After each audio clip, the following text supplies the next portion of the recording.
Nous a quittés il y a 1 an et demi, qui avait un rêve. C'est faire venir des pandas géants en France, qui est un peu must.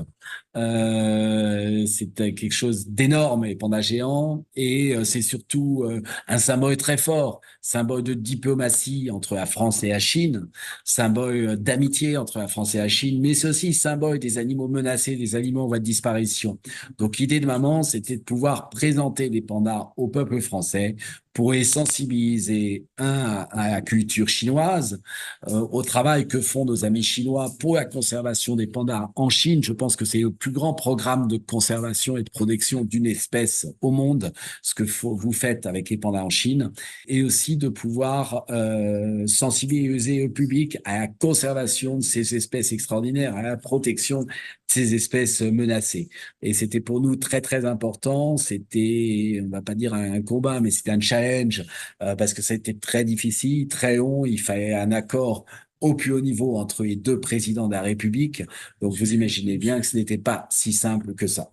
Mais le partenariat concernant les pandas date de bien, avec la France, date de bien plus longtemps que ça, plus de 150 ans, parce que c'est en 1869, si je me trompe pas, que le père David, un prêtre français, a découvert et identifié les pandas géants.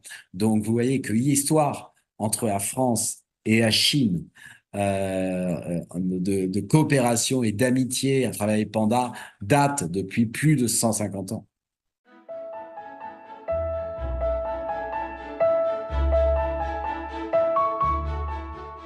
Nous avons commencé en 2006 nos relations avec l'Association chinoise des eaux, le Centre d'élevage et de recherche de Chengdu.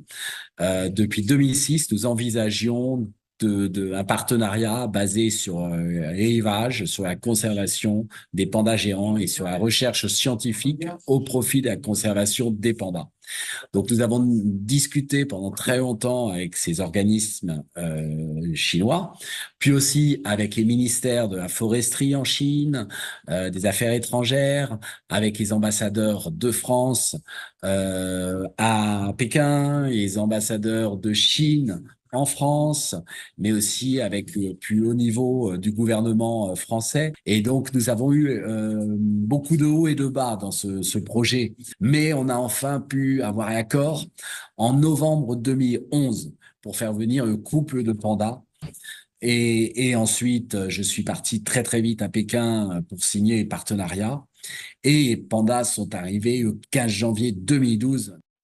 En tout cas, on a mis en place à Beauvais des programmes de coopération avec nos amis chinois sur les techniques d'élevage, les techniques de reproduction, sur la recherche en but de toujours d'élever mieux les pandas, de les reproduire.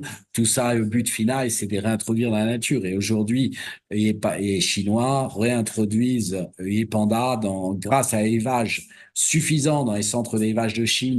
Il y en a suffisamment, il y a une diversité juste suffisante pour pouvoir maintenant réintroduire ces pandas. Je suis allé au centre de réintroduction des pandas, pas très loin de Chengdu. Donc c'est vrai que vous mettez des moyens, la Chine met des moyens colossaux pour sauver cette espèce et nous y participons. Nous avons aussi fourni des colliers émetteurs qu'on met aux pandas, nous les avons financés, nous les avons fournis. Chaque année, nous versons une redevance importante à la Chine pour la protection des forêts en Chine. Le progrès, c'est d'avoir pu en France faire connaître le panda géant à 2 millions de personnes par an, c'est énorme. D'avoir pu les sensibiliser au travail que font nos amis chinois pour protéger le panda, mais aussi d'avoir su élever 3 bébés. La première fois, en 2017, on a élevé un bébé, le deuxième est mort, malheureusement. Et en 2021, on a réussi, grâce à l'aide de nos amis chinois, on a réussi à élever 2 bébés. On a vraiment progressé dans les techniques d'élevage, dans les techniques de recherche pour élever toujours mieux les pandas géants. Cette sculpture, c'était pour nous une très belle occasion. Nous souhaitions installer une très grande sculpture symbolisant la conservation de la biodiversité. Voilà. Et quoi de plus naturel que d'installer un panda géant.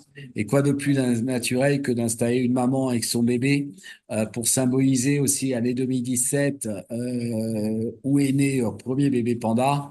Et quoi de plus naturel aussi que d'appeler Wanman, le nom du premier bébé panda naissant en France, Wanman qui veut dire accomplissement d'un rêve. Si vous retrouvez le discours du premier discours d'Emmanuel Macron en Chine en janvier 2018, lors de son premier discours, il a dit, voilà, je suis allé voir Wanman, le bébé panda né en France, dont mon épouse est la marraine. Et mon inspiration pour le voyage en Chine m'est venue naturellement quand j'ai appris qu'il s'appelait accomplissement d'un rêve, ce qui veut dire qu'aujourd'hui, la France et la Chine peuvent se permettre de rêver ensemble. Voilà, donc je pense que c'était un beau symbole de cette sculpture pour symboliser la conservation de la biodiversité, pour symboliser l'élevage et la coopération entre la France et la Chine, pour symboliser le 60e anniversaire de l'établissement des relations diplomatiques entre la France et la Chine, mais aussi pour symboliser le 150e anniversaire de la coopération entre la France et la Chine au niveau des pandas, parce que c'est depuis 1869